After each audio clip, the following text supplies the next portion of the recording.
उसको भी कान है, मनुष्य को भी जैसे सब है, सब कुछ है। तो दोनों में अंतर क्या है? विवेक का अंतर है, बुद्धि का अंतर है।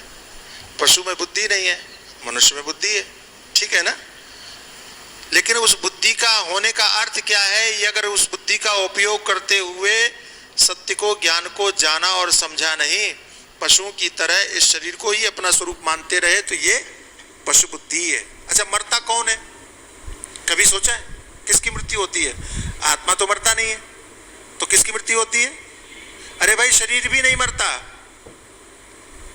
अच्छा, एक बात बताइए, रास्ते में जब आप रस्सी में सर्प की भ्रांति होती है ना, डर लगता है और आप उजाला करते हो, तो क्या होता है? रस्सी दिख जाती है, तो सर्प मर जाता है क्या? बोलो बोलो, अरे जोर से बोलो। जो रस्सी में सर्प दिखाई पड़ रहा था वो मर जाता है क्या? जब था ही नहीं तो मरेगा क्या?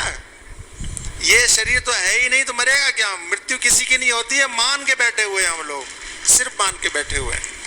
बहुत बढ़िया, हमारे पूज्य महाबलेश्वर स्वामी अक्षरानंद जी महाराज ने कहा, मैं निवेदन करता हूँ परमादरणीय परम श्रद्धेय परम पूज्य महामंडलेश्वर स्वामी चंद्रेश्वर गिरी जी महाराज से कि वे भी 5 मिनट में इसी विषय पर अपने विचार रखेंगे। स्वामी जी महाराज, भैया माइक।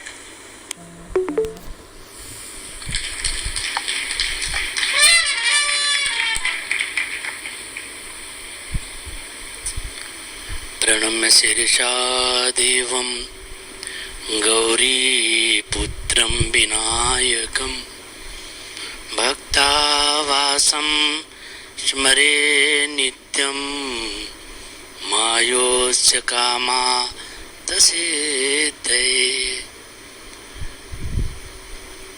ध्यानमूलं गुरुर्मूर्ति, पूजामूलं गुरुः पदम्, मंत्रमूलं गुरुर्वाक्यं, मोक्षमूलं गुरुकृपा। शरणागत दीनार्थ परित्राणपरायणे, सर्वस्यार्थ हरे देवी नारायणी नमोस्तुते। श्री राम जय राम, जय जय राम। श्री राम जय राम, जय जय राम। श्री राम जय राम, जय जय राम। श्री राम जय राम, जय जय राम। बोले राघवेंद्र सरकार की, सच्चिदानंद भगवान की, मूल सांचे दरबार की, आज के आनंद की। मंच पर विराजमान पूज्यपाद निर्वाण पीठाधीश्वर आचार्य महामंडलेश्वर राजगुरु जी महाराज,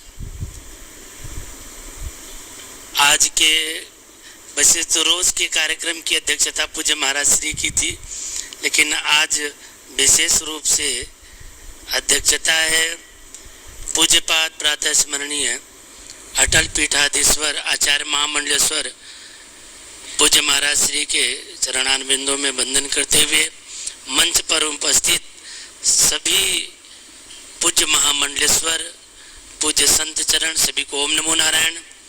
सामने बैठे हुए धर्मानुरागी प्रिय भक्तजनों, करुणामयी ममतामयी माताओं, बहनों, देवियों, सज्जनों, एक बात कहना चाहता हूँ, विषय से परे है। आप लोग मंच पर देख रहे हैं, मंच पे आपके सामने आचार्य द्वय बैठे हैं और फिर से बगल में महामंडलेश्वर बैठे हैं। पूरे भारत देश में, पूरे विश्व में जो सनातन धर्म के प्रमुख अखाड़े हैं वो 13 अखाड़े हैं। कितने अखाड़े हैं? 13 अखाड़े में हर अखाड़े में एक ही आचार्य होता है, तो कितने आचार्य हुए पूरे विश्व में? 13। आपके सामने कितने बैठे हैं? 2। आप कितने सौभाग्यशाली हो कि 2 आचार्यों के उपस्थिति में इतने सारे महामंडलेश्वरों के द्वारा उद्बोधन सुन रहे हैं, सदविचार सुन रहे हैं। जिन संतों ने नेक कमाई की होती है, कृत कमाई की होती है। जो धर्म के सन्मार्ग को अपनाया होता है वहीं पर ऐसे प्रश्न पैदा होते हैं, और जहाँ पर ऐसी नेक कमाई न हो वहाँ से सिर्फ लोगों को भटकने की दवाइयाँ मिलती हैं। यहाँ चले जाओ, वहाँ कर लो, ये भाग्य बदल देंगे, वो कर लेंगे। लेकिन जिन्होंने संगत किया हुआ है, जिन्होंने कीर्त कमाई की हुई है, वो दूसरे को भी कीर्त कमाई के मार्ग पर चलाते हैं। वो यहाँ से आपको प्रसारित हो रहा है, प्रचारित हो रहा है, देखने में प्राप्त हो रहा है। आज का जो विषय चल रहा है, न तुम राजन मरीसेति पशु बुद्धि मीमाम जयी न जातः प्राग भूतो अद्य देहवत्वम न नंचसी। राजन, आप जिस मोह में बैठे हो, यहाँ पर कहा कि ये शरीर का मोह है, यदि मरने से डर लग रहा है तो इसे छोड़ दो। रामायण में भी भगवान राम ने लक्ष्मण जी से कहा था, मैं और मोर तोरते माया जही बसकीने जीवनी का। मैं और मेरा तेरा इसी भ्रम में संसार उलझा हुआ है, इसी भ्रम में मर रहा है। ये मेरा है, ये तेरा है।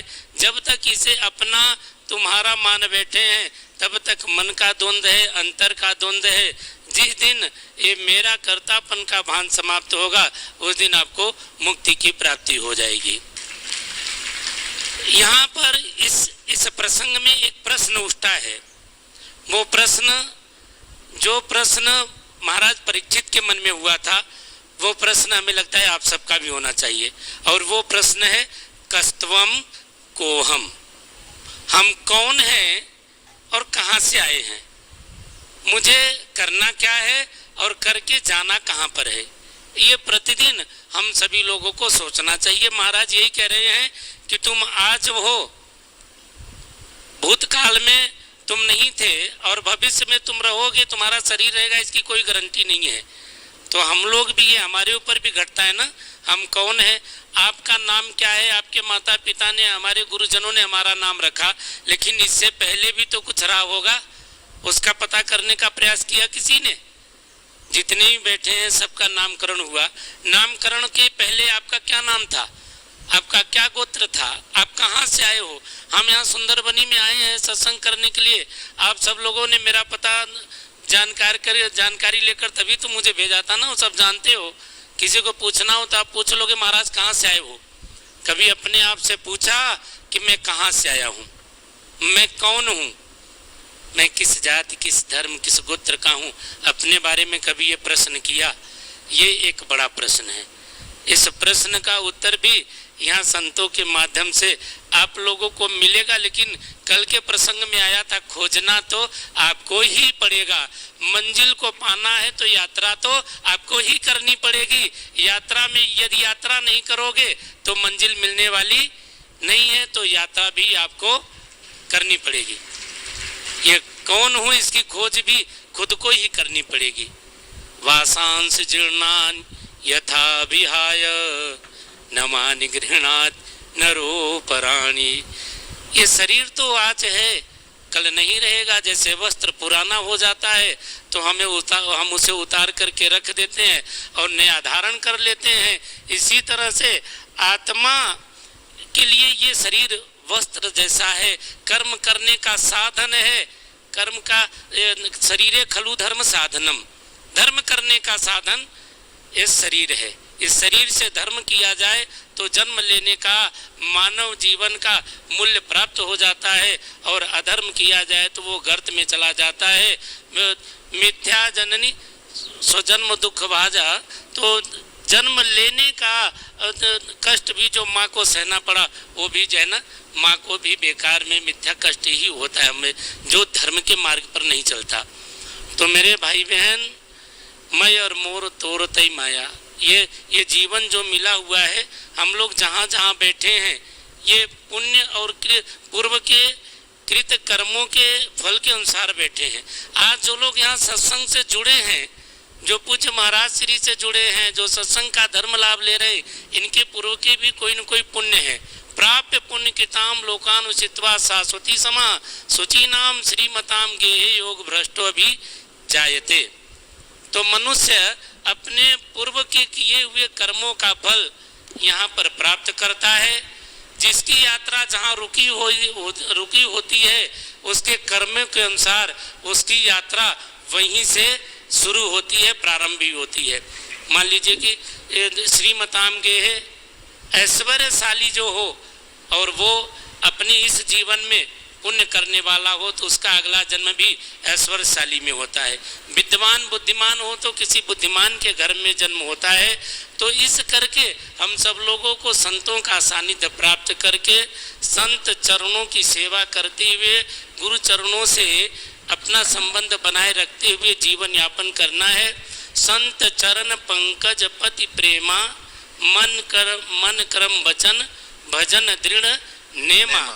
गुरु चरणों से लव लगा करके संबंध बना करके जीवन यापन करेगा, उसका कल्याण हो जाता है। और ये जो यहाँ संशय पैदा हुआ उस संशय का नाश हो जाता है सिर्फ एक ही बात से, संत चरण से। एक लाइन, जड़ा मन दिया बागनु मोड़े, ये महाराज जी के लिए है, पूज्यपाद अटल पीठाधीश्वर के लिए।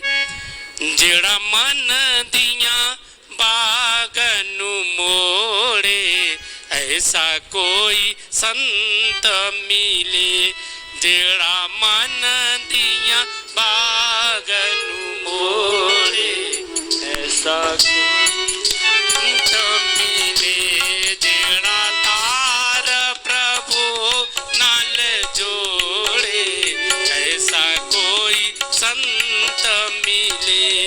जड़ा तार प्रभु नाल जोड़े ऐसा कोई संत मिले, ऐसा कोई संत मिले। हम सब लोगों को ऐसे सिद्ध महापुरुष संत गुरुजी मिले हैं। इनके चरणों में बैठ करके आप सब लोग आनंद का अनुभव करें, सुख की प्राप्ति करें। मैं इसी कामनाओं के साथ में सबको साधुवाद देते हुए अपने वाणी को विराम देता हूँ। बोलो सांचे दरबार की जय हो, जय हो, जय हो। आप कौन है ये आपको पता लग जाए, ये आप जान लें तो फिर मरने का भय समाप्त हो जाएगा, मिट जाएगा। ये ज्ञान होगा कहाँ से, इस ज्ञान की उपलब्धि कहाँ से होगी? तो बोले ऐसा कोई संत मिले। तो ऐसा कोई संत मिले नहीं, आपको तो मिल गया, आपको तो प्राप्त हो गया। और मुझे विश्वास है कि जैसे संत के विषय में स्वामी जी कह रहे थे, आपने उस संत को प्राप्त कर लिया है। और उनके प्राप्त होने के बाद में आपको ये भी पता चल गया है कि आप कौन है। नहीं पता चला? बोलो पता चला कि नहीं? बोलो ना, आप देह हो कि आत्मा हो? मुझे पता चल गया। इसलिए अब मरने का भय आपको नहीं होना चाहिए। परमादरणीय परम श्रद्धेय परम पूज्य महामंडलेश्वर स्वामी श्याम चैतन्य पुरी जी महाराज, जो हमारे 2 दिन